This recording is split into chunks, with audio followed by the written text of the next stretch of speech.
CBS Sports presents the Nextel Direct Connect Halftime Report. Nextel, get right through. And hello, friends. Jim Nance with you on the Nextel Halftime Report. Welcome back to our NFL Today studios. Mike Ditka, Randy Cross, Jerry Glanville, all here enjoying opening day action. How about the first half in this one, Mr. Cross? Well, Jim, we talked in the pregame show about how the key to the game was going to be the rushing game of the Raiders. #1 last year in the league against the Kansas City defense.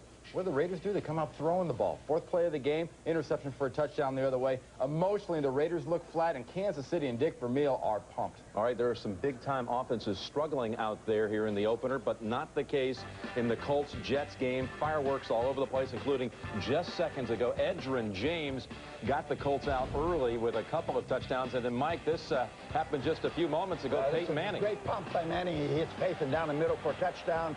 This puts him up by 24, I believe. 24-14, and then just seconds ago, as we come on, the kick, Terrence Wilkins on the return for the Colts. And Wilkins is home free, 78 yards, 31-14, Indianapolis. First half, Edgerrin James, again, 95 yards rushing, 2 touchdowns. Colts spoiling so far the debut for head coach Herman Edwards of the Jets. Meanwhile, Patriots and the Bengals squared away at 10. They're on to the third quarter in that one, Jerry. And with both quarterbacks are pretty successful throwing the football. Here's the only touchdown by pass. Bledsoe to Troy Brown, and Corey Dillon does the damage for the Bengals. Oh, he's running well. He's behind maybe the best blocking fullback right now, Lorenzo Neal, as you saw him open up that hole. Neal makes a difference for every team he touches, whether it's the Bills or the Titans last year. Now he's there at Cincinnati, and look at Dillon, 86 yards in the touch. They're tied in the third quarter. Here's one of the offenses I talked about, Mike. The New Orleans Saints shut out in the first half. Ricky Williams, 5 yards. Yeah, they're shutting him out. The Bills have a great pass rush, and they got a great way of shutting down the outside receivers. They're doubling up on the outside, and they're shutting down. All right, Butch Davis taking over this season, head coach of the Cleveland Browns. Squared at 3 with Seattle and the Seahawks' new quarterback, Matt Hasselbeck. And he was picked early in that game. Another sack as well, but it's squared away again, 3-3. Meanwhile, Pittsburgh and Jacksonville, Mark Brunell is on fire. He's thrown 3 touchdowns. Jimmy Smith has hauled down 2 of them, Randy. And that is the story of this game. Jimmy Smith coming back from that abdominal surgery this offseason. Would he play early in the season? Boy, has he played so far early this season. He is really there for Mark Brunell. And notice the lack of the pass rush. This is a really patchwork offensive line for Jacksonville that is having a very good day so far against the Steelers. All right, how about the Chicago Bears holding the Ravens to only 37 yards in the first half? All the champs can handle is a field goal at the end of the half by Stover. And how about Minnesota? Shut out at home. Moss, no catches in the first half.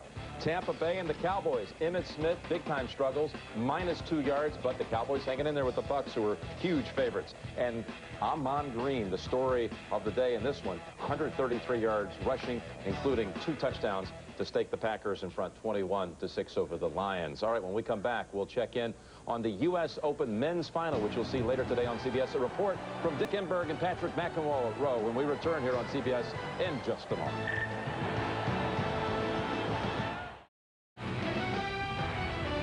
CBS Sports presents the Nextel Direct Connect Halftime Report. Nextel, get right through. Welcome back to our New York studios and the Nextel Halftime Report. Coming your way after football, some more hard-hitting, albeit of a different kind, the men's championship at the United States Open. And for more, let's go over to Dick Enberg and Patrick McEnroe at the USTA National Tennis Center in Flushing Meadows. It is the talk of the town. Oh my, last evening, the magical setting, Venus Williams successfully defending her U.S. Open crown in a historic match against her younger sister, Serena. And today, 30-year-old Pete Sampras wants more history of his own. He seeks a record-tying 5th U.S. Open title against the 20-year-old Aussie, Leighton Hewitt. But, Patrick, last year in the finals, Sampras lost to a younger, faster opponent. I don't expect that's going to happen again this year, Dick. You know, many people wrote Sampras off coming into this Open, and he has answered all the questions about where he is. First, he takes out Patrick Rafter, a guy who's won twice before. Then Andre Agassi, of course, who's won here twice before. And then yesterday, against that big Russian in a rematch of last year's final, Sampras dominant again. He has been serving beautifully, didn't lose serve in any of those matches. I expect he gets another title here in New York. Grand Slam record is in Sampras's hands with 13. Can he win 14 today? Coming up right after football, Leighton Hewitt, Pete Sampras, the men's championship, the 2001 U.S. Open, now back across the river. Sampras Hewitt. Mike, who wins? Well, Sampras beating everybody he shouldn't have beat. I think he's going to win this thing. I'll make it simple. Youth will be served. Oh, come on. The young guy's going to win. I'm going with the old guy with the best serve. The best server win, and that's Sampras. Randy, I hate to tell you, you're all alone. I'm going to make it 3-1 Sampras, and that's exactly what it'll be. So I win the pool. Sampras 3 sets to 1. That's later today on CBS, and the NFL will continue in just a moment.